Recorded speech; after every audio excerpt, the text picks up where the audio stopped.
la licenciada Karina Hugo, quien es especialista en educación. Acompáñame, vamos a conversar.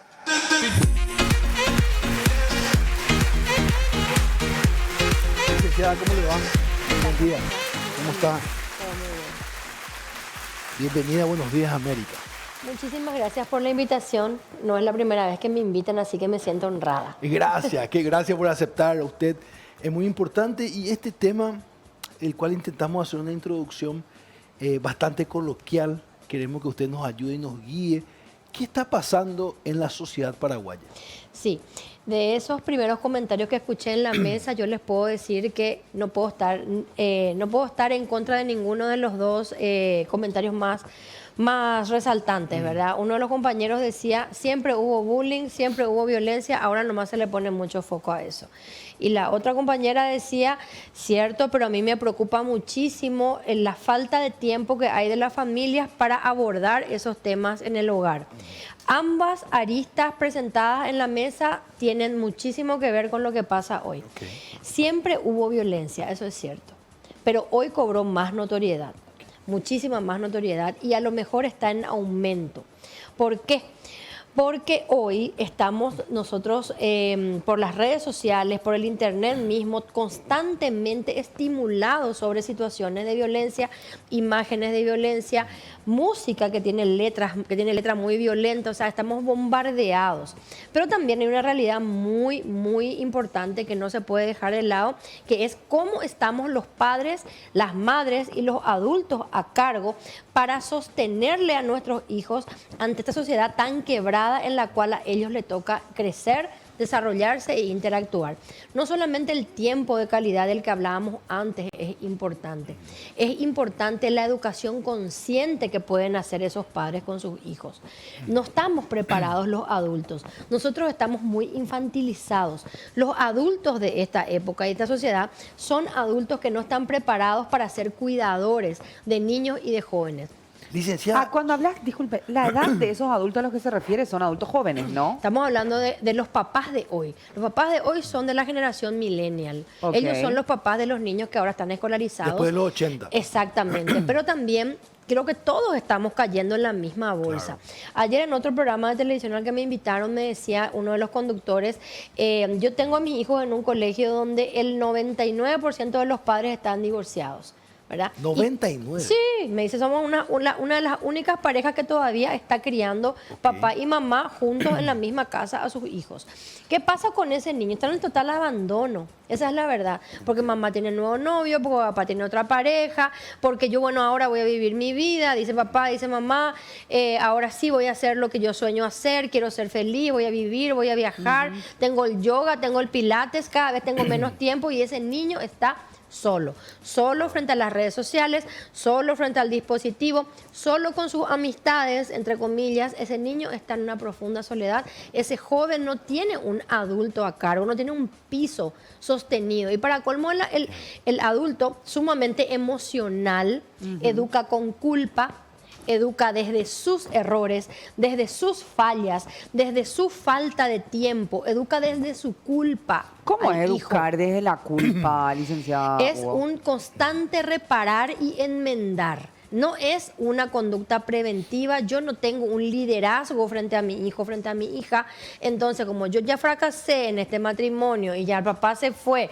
o la mamá se fue, o esta nueva pareja que yo metí a la casa, finalmente no resultó ser, o sea, voy como de fracaso en fracaso, mi hijo no tiene la culpa, entonces de alguna forma yo voy a llenar de curitas esta situación. Somos adultos emocionalmente débiles, es una generación de padres débiles y de docentes con mucho miedo.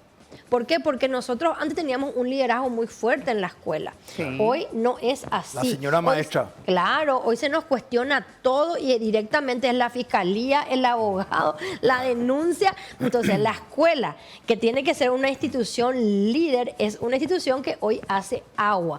¿Por qué? Porque el adulto el adulto a cargo, que es papá y mamá, no tiene la suficiente conciencia para poder tomar decisiones asertivas con respecto a la educación de sus hijos. Esta tertulia está muy buena. ¿Le parece si vamos por parte? Porque me parece que la gente va a querer escuchar. Es la primera vez que escucho el término tenemos unos adultos, usted decía, no le quise interrumpir. Infantilizados. Infantilizados. Esa palabra infantilizados, ¿en qué consiste? Si podemos encontrar la causa, porque solamente sumándole algo, 70% del Paraguay, según el último censo, tiene menos de 45 años. Quiere decir que la gran mayoría de los padres del Paraguay tienen esa característica. Sí. ¿En qué consiste el infantilizado? ¿Por qué somos infantiles los padres de hoy? Yo creo que porque venimos de una dictadura. Nosotros estamos ahora recogiendo los resabios de una dictadura. Si vos te pones a pensar, tenemos, mis padres son hijos de la dictadura. Los tuyos son hijos de los padres de la dictadura.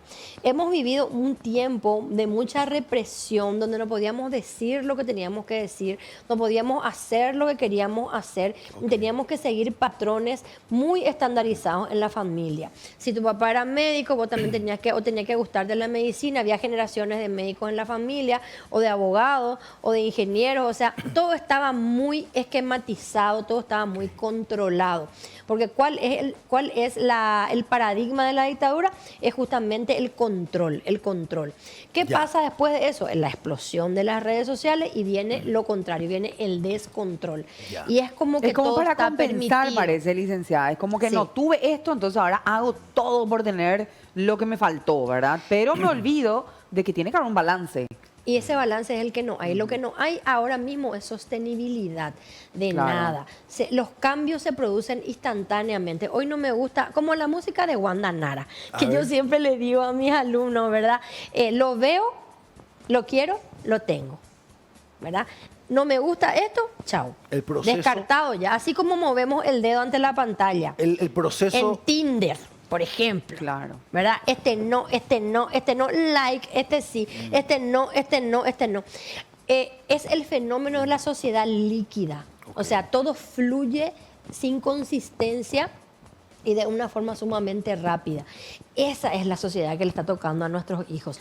Y para esa sociedad es que hay que prepararle a los chicos, para una sociedad que no tiene estructuras, para una sociedad de cambio constante, para una sociedad violenta, para una sociedad que tiene una carta, como un menú, Claro. ¿verdad? A la carta, demasiado amplio y demasiado subyugante. De tantas cosas que tengo para elegir, yo ya no puedo ni elegir, porque yo no conozco muchas de estas cosas. Ok. Ahí permítame, ya identificamos las características de los padres de hoy. Nos enfocamos justamente en las oportunidades de mejora, en las deficiencias, ¿verdad? Exacto. Ahora, ¿qué necesita el niño? ¿Necesita límites? ¿Necesita firmeza? ¿Necesita poder recibir no, en plural? ¿Qué necesita ese niño que tenemos que darle? Necesita padres. ¿En qué consiste eso? Padres necesitan los niños y los jóvenes. Necesita familia. Necesita docentes que tengan la aprobación y el apoyo de los padres. Necesitan escuelas y colegios con ambientes saludables. ¿Cómo se crean los ambientes saludables? Señores padres, no se crean pagando cuotas. Los ambientes saludables se construyen con personas. Y si vos te vas a quedar porque te gusta y te vas a ir porque no te gusta, nunca vamos a construir nada. Necesitamos involucrarnos en la educación de nuestros hijos. Y para eso nosotros, los docentes, los educadores, los líderes de la educación paraguaya, debemos preparar propuestas asertivas. Y por eso estoy yo acá. Por eso vengo, yo me supongo que ustedes me invitaron por eso, porque yo estoy llevando una cruzada nacional adelante de educación emocional. Tengo un programa y estoy proponiendo un programa de educación emocional para padres, para directivos y docentes y por supuesto para niños y para jóvenes. Parece que nos olvidamos, los papás, que los niños van a la escuela no para que la escuela haga un trabajo aislado de la familia. Sin el apoyo de la familia, sin el involucramiento de la familia, es imposible con una sociedad absolutamente caótica en la que nuestros niños y jóvenes están viviendo. Licenciada, una palabra nomás acaba de decir la licenciada que me parece que es importante, Salim, destacar. Cuando usted habla de una propuesta de asertiva. ¿A qué se refiere con el tema de asertividad? Es un tema que se escucha mucho de manera recurrente, pero ¿a qué se refiere precisamente el término en este caso? Cuando yo hablo de una propuesta asertiva, siempre estoy hablando desde el punto de vista del diagnóstico, ¿verdad? ¿Qué es lo que está pasando? Porque si yo voy a presentar una propuesta, tiene que estar acorde al problema, ¿verdad? Tiene que dar respuesta al problema.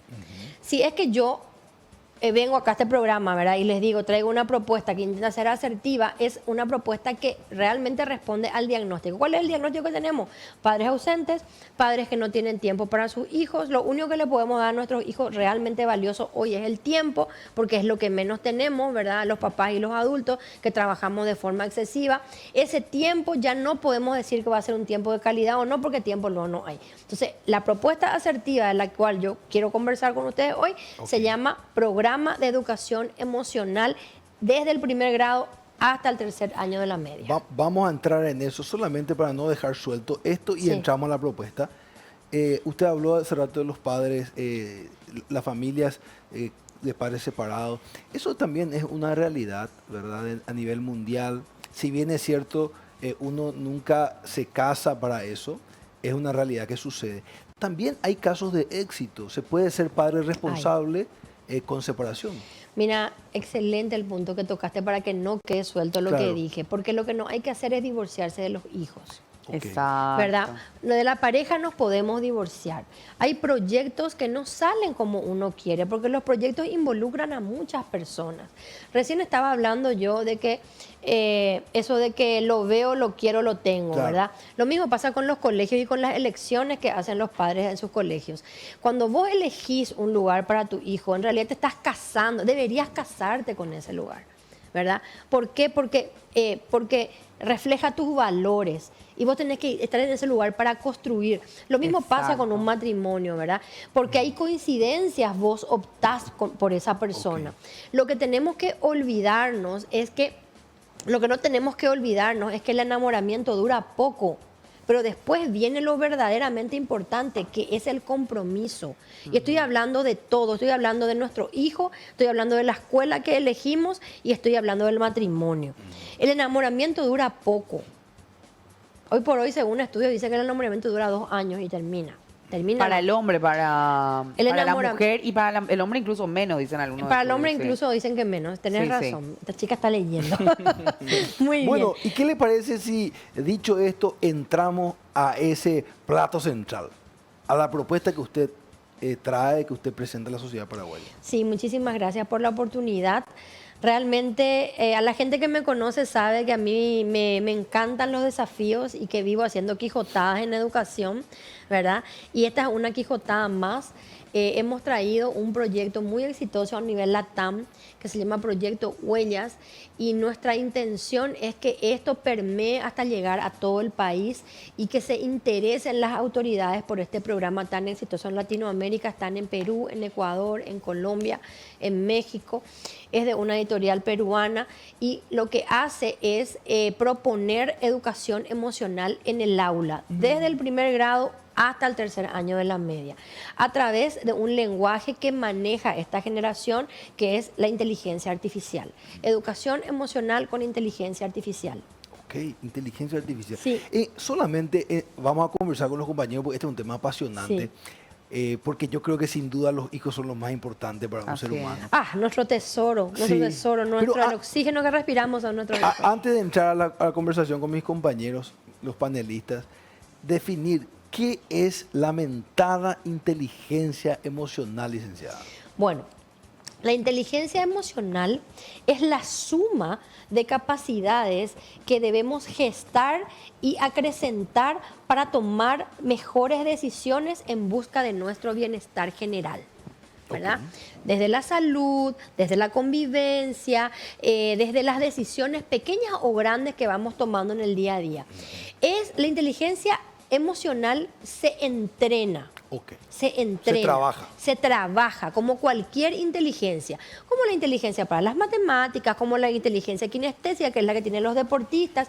Cierto es que todos tenemos un poco más de inteligencia en algún área, ¿verdad? Por eso hablamos de inteligencias múltiples. Pero eso no quiere decir que entrenando áreas yo no pueda ir ganando el desarrollo de esas inteligencias que tal vez no vienen genéticamente en Ok, uno. Ok, entiendo. ¿Podemos definir diferencia entre un sentimiento y una emoción?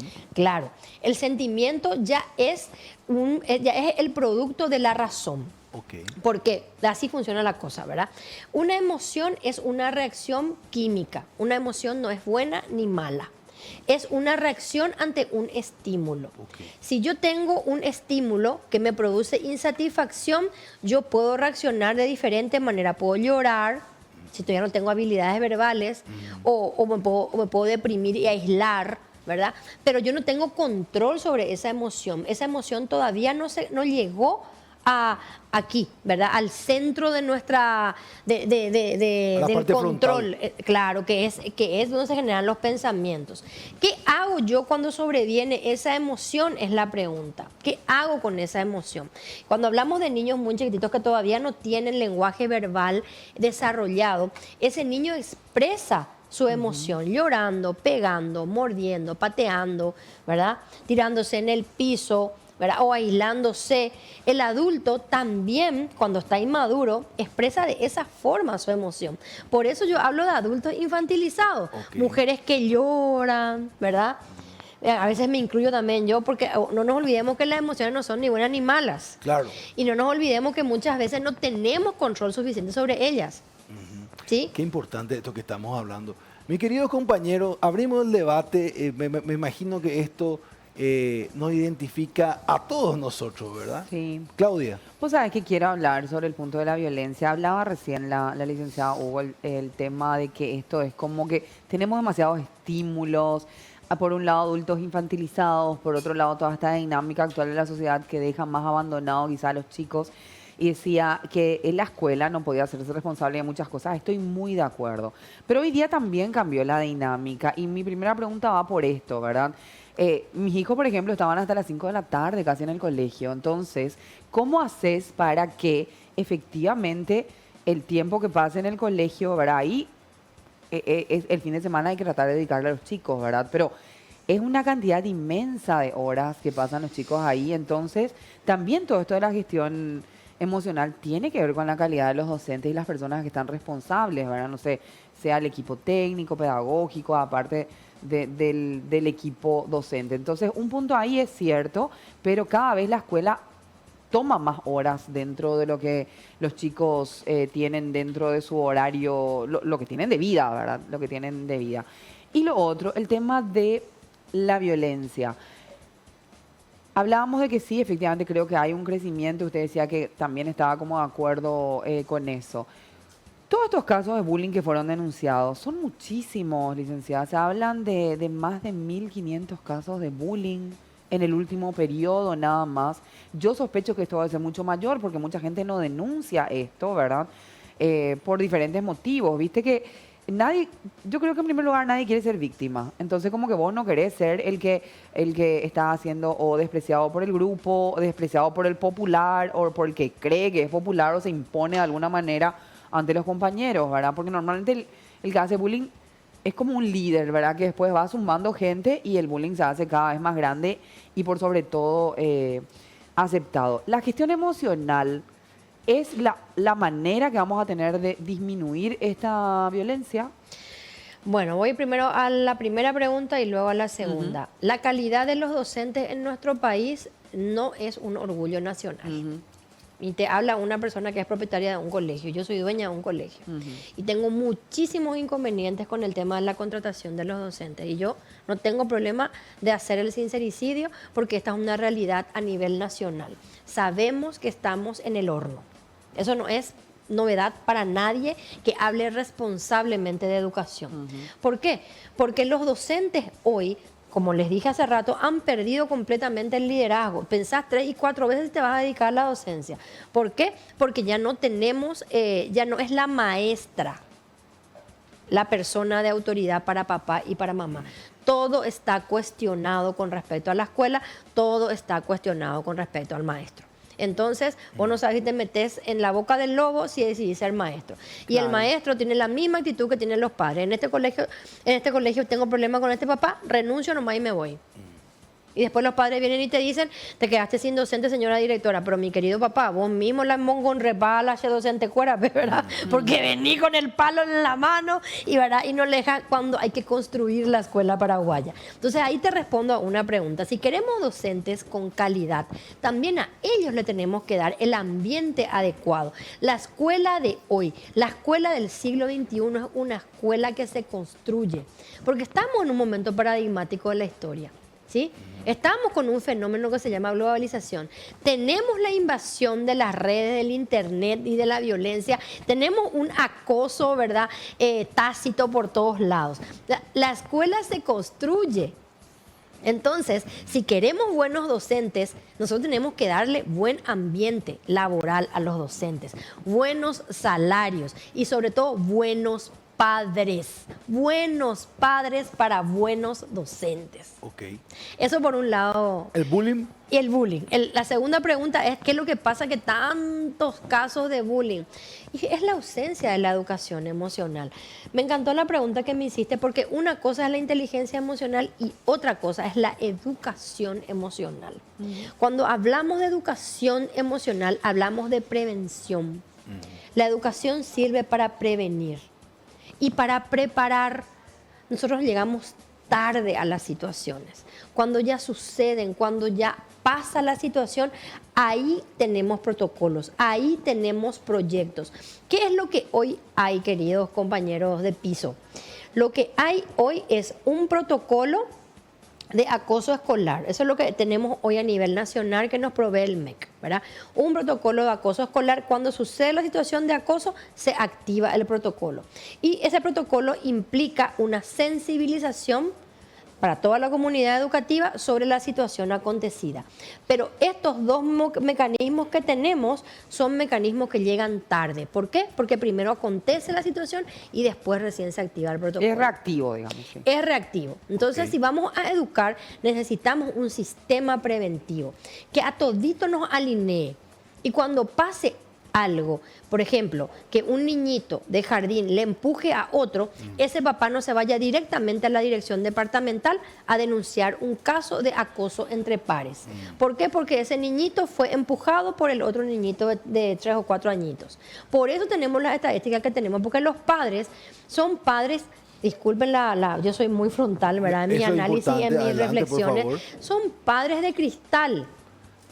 Que no le soplen el viento a mi criatura, que no le empuje fulano, que no le muerda. Cierto que tenemos también situaciones graves de niños que se filman los genitales entre ellos o de niños que hacen actos sexuales en los propios baños de los colegios. Eso ya es otro nivel, está el consumo de drogas. Pero seguramente son casos extremos de excepción, ¿verdad? Tenemos casos graves, no podemos tapar el sol con un solo dedo, pero esa cantidad de denuncias que hay es por falta de educación emocional. O sea, ¿qué hacemos con las situaciones? Es lo que en este momento no está reglado. Y si le voy a hacer una pregunta que no se estila tanto en las conversaciones de bullying, pero yo soy una persona, al igual que muchos, que me crié en el mundo, en la calle, ¿verdad? Trabajando, jugando fútbol en el barrio, otra generación, cuando había todavía barrio. Y si uno, no se usaba la palabra bullying, pero probablemente uno recibió bullying de alguna otra manera. Anoche veía un documental antes de dormir de una tribu que generaba anticuerpos y me trajo una lección a la malaria. Tantas ya se infectaron con malaria que esa tribu generaba anticuerpos y ya se protegían de la malaria.